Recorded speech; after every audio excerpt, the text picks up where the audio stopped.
ሳሚ ብለን እንዴት ነሽ?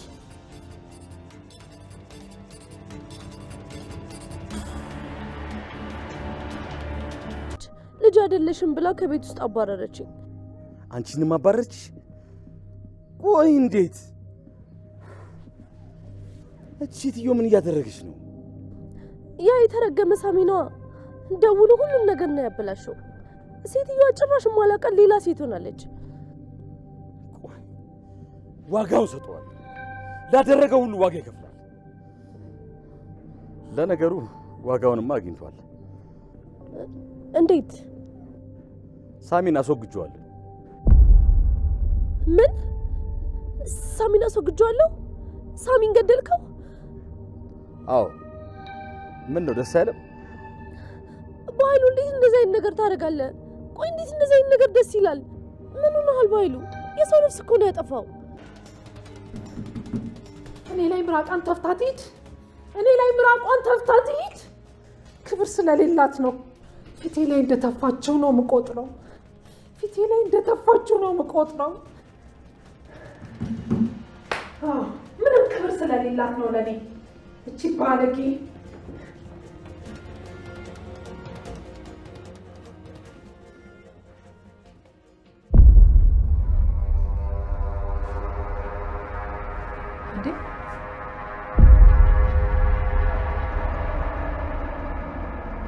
ምን ልትሰሪ መጣሽ?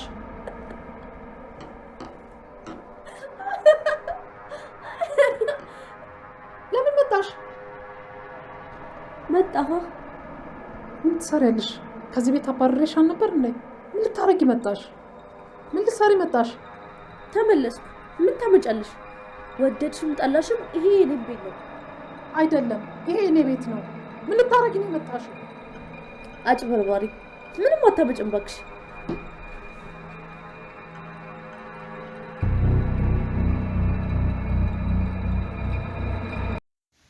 ሰላም ሰላም ወደ ቻናሌ ቤተሰቦች እንዴት ናችሁልኝ? እንኳን ወደ እኔ ቻናል በሰላም መጣችሁ። ደህና ናችሁ ወይ? አደራ ድራማ እንግዲህ ሰላም በባለፈው ክፍል ላይ ካያችሁ ቃልን ከቤት እንድትወጣላት በምርመራ ወረቀት እስኪመጣ ወይም ደግሞ ውጤቱ እስኪመጣ ድረስ ቤቱን ለቀሽ ውጭልኝ የሚል እንግዲህ ለቃል መልእክት አስተላልፋለች። በዛ የተነሳ በመካከላቸው ትልቅ ጸብ ተነስቶ እንግዲህ ቃል እዚህ ቤት ይህን ሁሉ ዋጋ ከፍዬ አንድ ነገር ሳሊዝና ሳላገኝ ልወጣ ነው ወይ በማለት እንግዲህ ግራ ተጋብታለች። እውነቷንም ነው። በጣም ብዙ ዋጋ ከፍላለች። የሰላም ልጅ ሆና አንድ ቀን ደስተኛ ሆና አታውቅም። ኮሽ ባለ ቁጥር ለኔ ነው እያለች በድንጋጤና በፍርሃት እንግዲህ እስከ ዛሬ ብትቆይም መጨረሻው ግን በጣም ነው የሚያስጠላው። አሁን ላይ ቃል በጣም ነው የምታሳዝነው። ያ የሚያስጠላ ህይወትን ተላቀቅኩ ብላ ሰላም ቤት ለመኖር የሰላም ልጅ ለመሆን ያልቆፈረችው ጉድጓድ የለም። በኃይሉና ታሰራ ብቻዋን የሰላምን ንብረት ለመውሰድ ለራሷ ብዙ ስትጥር ነበር። እቅዷ፣ ሀሳቧ ሁሉ በጣም ትልቅ ነበረ። በተለይ ደግሞ ከነበረችበት የኑሮ ሁኔታ ድጋሚ ወደዛ ወደ ጎዳና ህይወት መመለስ አትፈልግም። በዛ ላይ አሁን ላይ በጣም ብዙ ነገር እሷ ህይወት ላይ ተቀይሯል እና እዛ ሄዳ እንደገና እንደ አዲስ ከነሱ ጋር ራሱ መቀላቀል አትችልም። ላይቀበሏት ይችላሉ። ብዙ ነገሯ ተቀይሯል። በፊት የጎዳና ልጅ እያለች አብረው በፍቅር ይኖሩ የነበሩ ልጆች አሁን ላይ ብትሄድ እሷን ራሱ አያስተናግዷትም እና እንግዲህ እሷ ባገኘች ቁጥር ዞር ብላ ላየቻቸውም። እነዚህ ነገሮች ሁሉ ተደምረው በዛ ላይ ሄለንን እንግዲህ ያደረገቻት ነገር የሚታወቅ ነው።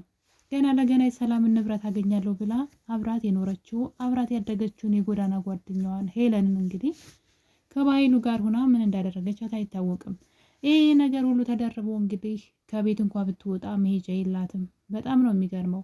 እኔ ለቃል ጥሩ ብዬ ያሰብኩላት ነገር ቢኖር ሰላምን በመርዳት እውነቱን በመናገር ሰላም ከዚህ ከጎዳና ህይወት ታደጋት ነበረ። ነገር ግን ቃል በጣም አጥፍታለች።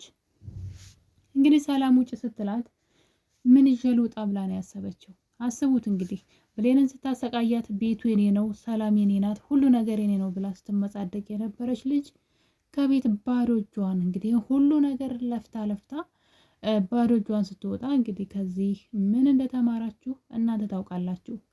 የሰው የሆነ ነገር ያለፋችሁበትን ሰው የለፋበትን የሰው የሆነን ነገር እንግዲህ ስንመኝ ማለት ነው ለጊዜው የተሳካልን ሊመስለን ይችላል። ሰዎችን ስናስለቅስ ሊሆን ይችላል። የሰዎችን ስንቀማ ለጊዜው በቃ ጊዜያዊ መሆኑን የምታውቁት ይኸው ቀኑ አልፎ የእሷ አሁን ላይ ልጅ አለመሆኗ ሊረጋገጥ ነው። እስከዛ እንኳን ሰላም መታገስ አቅቷት ከቤቷ ስታስወጣት ያላንዳች ነገር ብዙ ነገር ለምዳለች። ሰላም ቤት ስትኖር ልጁና በጣም ብዙ ነገር አይታለች።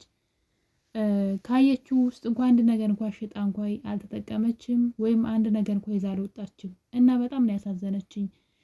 በጣም በዚህ ብልጥ ነበር የምትመስለኝና ከዛ ሁሉ ካላት ነገር አንድ እንኳን ይዛ ሳትወጣ እንግዲህ ባዶ እጇን ከቤት ሰላም እንድትወጣ አድርጋታለች። ስለዚህ ከቃል ምን ተማራችሁ? እስኪ አስቡት። ከትላንት ወዲያ እንዴት ስትሆን እንደነበረ እቅዷ በጣም ብዙ ነበረ። እቅዷ ትንሽ አይደለም። በነገራችን ላይ ለአልማዝ ራሱ የተሰጣት ገንዘብን አስቡት። ከሰላም ላይ ሰላምን አስፈራርቶ 300 ሺህ ብር ተቀብለዋታል። ያው ሳሚ ነው ይሄን ያደረገው። በዚህ መሀል እንግዲህ ሳሚ 100 ሺህ ብሩን ለራሱ ወሰደና 200 ሺህ ብሩን ነው ለአልማዝ የሰጣት። እንግዲህ ቃል እዛ ቤት እየኖረች ሌላ ስለምትመኝ ቢያንስ ትንሽ ነገር ከስር እንኳን ለራሷ የሆነ ነገር አላስቀመጠችም። የዛ ቤት ሰው ያልሆነች ሴት አልማዝ እንኳን እንደሷ አንድ ቀን እንኳን ሳትለፋ አልማዝ እንኳን ይህን ሁሉ ብር አግኝታለች። እስኪ የቃልን ነገር ተመልከቱና አንዳንዴ ቃል በጣም ነው ያሳዘነችኝ። እውነቴን ነው የምላችሁ። እንግዲህ ከዛ ሁሉን ነገር አንድ ነገር ሳትይዝ በመጨረሻ ባዶ እጇን ሰላም የተወችላትን ወርቅ እንኳን የሰላምን ብሮች ሰርቃ ይዛ ልትወጣ ስትል ሰላም እጅ ከፍንጅ ይዛት ነበረ እና ሰላም ተናዳ ይጥቀምሽ ውሰጁ ብላት ነበረ። ነገር ግን ኩራት መስሏት እንግዲህ ስትወጣ ተናዳ ወሮራላት። ጭራሽ ሰላም ፊት ተፍታባቱላ ነው ሄደችው። እና አንዳንዴ ታሳዝነኛለች፣ አንዳንዴ ደግሞ ያው ይገባታል። ግን ከዚህ ምን ተማራችሁ ቤተሰቦች? እስኪ ያስቡት። ስንት ነገር ነው የሆነችበት ይሄንን የሰላምን ንብረት ለማግኘት። በኃይሉ በነገራችን ላይ 75%ን ወስዳለሁ 25%ን ከእሷ ንብረት ላይ ትወስጃለሽ ብሏት ነበረ። ነገር ግን እሷ አልፈልግም ማለት 25% አልፈልግም ብላ 50% አስደርገዋለች በኃይሉን። እሷ አልበቃት ብሎ ደግሞ በኃይሉን አስወግዳ ብቻዋን ንብረት መውሰድ ትፈልግ ነበረ። እሱም እንግዲህ በኃይሉን ያሳሰረችው ለዚህ ብላ ነውና፣ ነገር ግን አሁን ላይ ሁሉን ነገር አጣች። እንግዲህ ጎበዝ ብትሆን ግን ያገኘችውን አጋጣሚ የተጠቀመች ገንዘብ ታጠራቅም ነበረ። አሁን ላይ ወጥታ ማደሪያ እንኳ የላትም፣ ለዕለት እንኳ የምትጎርሰው የላትም። ከዛ ሁሉ ነገር ባዶ ነው የቀረችውና የሰው የሆነ ነገር የኛ ያልሆነ ነገር ያለፋንበት የማይመለከተን ነገር በክፋት በምቀኝነት የምንሄደው ጉዞ መጨረሻው እንግዲህ ምንድነው? እንደዚህ አካሄዳችን ሁሉ ነው የሚጠፋብን። ማለት መጀመሪያ ላይ የነበራት ህይወት ለምዳው ነበረና ከዛ ህይወት ወጣ ብዙ ነገር ለምዳ ደግሞ አሁን ላይ ወደዛ መመለስ ለሷ በጣም ከባድ ነው። ስለዚህ ቃል የበለጠ አገኛለሁ ብላ ያገኘችውን አጋጣሚ ሳትጠቀም ምንም ነገር ለራሷ ሳታስቀምጥ እለት ለታክሲ የሚሆን እንኳን ሳይኖራት ማለት ነው ከሰላም ቤት ባዶ እጇን ውልቅ ስትል፣ ለዛውም እንግዲህ ልጅነት መሆን አለመሆኗ ሳይረጋገጥ ነው። ሰላም ልጇ እንዳልሆነች ደግሞ ስታረጋግጥ ምን ልታደርጋት ትችላለች የሚለው ምርመራውን ማለት ነው። በምርመራው ሲታወቅ ምን ልታደርጋት ትችላለች? እስር ቤት ልታስገባት ትችላለች። እስኪ ያስቡትና ተጎጂዋ ቃል ናት። በቃ በጣም ስስታም ሆነች። በጣም ብዙ ነገር ተመኘችና ያገኘችውን አጋጣሚ መጠቀም አልፈለገችም። ተጠቅማ ቢሆን ኑሮ ምንም ቢሆን አሁን ብታስወጣት እንኳን ሰላም ከቤት ለዕለት ማደሪያ እንኳን አታጣም ነበር። ለዕለት ጉርሷ እንኳን አታጣም ነበረ። እንደዛ ዋጋ የከፈለችለት ከሁሉ ሰው ጋር የተጣላችበት፣ ጓደኛዋን የከዳችበት፣ ብሌንን ያሰቃየችበት፣ ሰላምንም እንደዛው ስታጃጅልበት የነበረው ሁሉ ነገሯ ክብሯን አዋርዳ ከዶክተሩ ጋር ራሱ ምን ስታደርግ እንደነበር እንግዲህ አይተናል። ራሷን ስታስገምት ብዙ ነገር አድርጋ አንድ ነገር ሳታገኝ ባዶዋን ቀርታለችና ስለዚህ የክፋት መጨረሻው እንግዲህ እንደ ቃል መሆን ነው። የባህሉ ክፋት ከቃል ቢበልጥም ግን በትንሹ ግን ከቃል መማር እንችላለን። እንደገባች ነው የወጣችው። እንደገባች አንዲት ነገር የሰላም የሆነን ነገር ሳትይዝ እንግዲህ ባዶ እጇን ሹልክ ብላ እንዳይጥ እንደገባች ወጥታለች። ይህን ሁሉ ጊዜ ተቀምጣ ከሰላም ምንም ነገር እንኳን ሳታገኝና በጣም ነው የሚያስገርመኝ የቃል ነገር ግን ደግሞ አሳዘነችኝ። በጣም ነው ያሳዘነችኝ። እንግዲህ ስትመጻደቅበት የነበረውን ነገር ሁሉ ባዶዋን ስትቀር ማለት ነው። እንግዲህ ሰላም ከቤት ካስወጣቻት በኋላ መሄጃታ መንገድ ላይ እየተንከራተተች ነበረ። በጣም ነበር የምታሳዝነው። በዚህ መሀል እንግዲህ በኃይሉ ያገኛታል ማለት ነው። በኃይሉ እኔ እህቴን አውቃታለሁኝ እና ወደ ቤት እንድትመልስሽ እኔ አባብላታለሁ ብሎ እንግዲህ እንደለመደው ሰላምን እንደ በፊቱ እሱ ያላትን ሁሉ እሺ የምትለው ስለመሰለው እኔ ብያት እምቢ አትልም፣ አንቺ ታስፈልጊኛለሽ። ነገር ግን ይህን ነገር የነገራትን ሳሚን ገድየዋለሁ ብሏት ነበረ። እንደምታውቁት እንግዲህ ለሰላም ቃል ልጅሽ አይደለችም፣ ወንድምሽ እየተጫወተብሽ ነው። አባታችሁ ንብረቱን ለአንቺ ብቻ ስላወረሰ ተናዶ አንቺን ሊበቀልሽ ይፈልጋል። ስለዚህ ለዛ ያንቺ የሆነ ነገር ሁሉ መውሰድ ስለሚፈልግ ቃል ልጅሽ ናት ብሎ ያመጣው ውሸቱን ነው በማለት የነገራት ሳሚ እንደሆነ ስለሚያውቅ ድጋሚ ሌላ ነገር እንዳይነግራት ብሎ ያው ሳሚን ለማስገደል ሞክሮ ነበረ።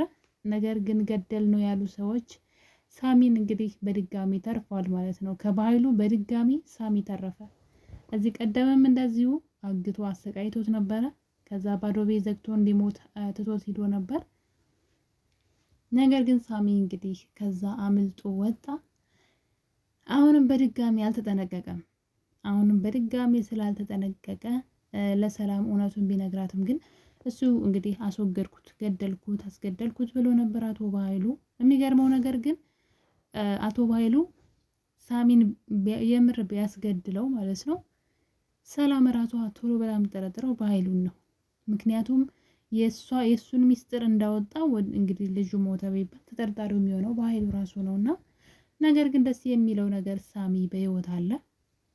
ሳሚ የብሌንን እውነት ሳይናገርም አይሞትም በእርግጠኝነት። እና እንግዲህ በመጨረሻም ሳሚን እንደገደለው ለቃል ይነግራታል። ከዚህ በኋላ ሰላም ሌላ ነገር አትሰማም። ልጁን አስወግጀዋለሁ፣ ስለዚህ ወደ ቤት ተመለሺ፣ እኔ አባብላታለሁ፣ እኔ አግባባታለሁ፣ እኔ እምቢ አትልም በማለት በኃይሉ ቃልን በድጋሚ ወደ ሰላም ቤት ይዟት መጥቶ ነበረ።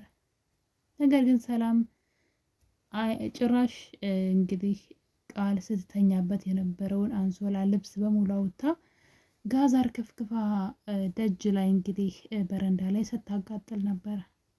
በዚህ መጠን የጠላቻት የምር ልጇ ብትሆን ግን አይከብድም ማለት። ሰላም የሰማችው ነገር ያለ ይመስለኛል። የሆነ ብቻ አላቅም። ሳሚ ከነገራት ውጪ የሆነ ምርመራውንም ስለ ምርመራው ዶክተሩ የሆነ ነገር ሳይነግራት አይቀርም በእርግጠኝነት እንጂ አንዲት እናት ገና ለገና ሰዋ ላይ ብላ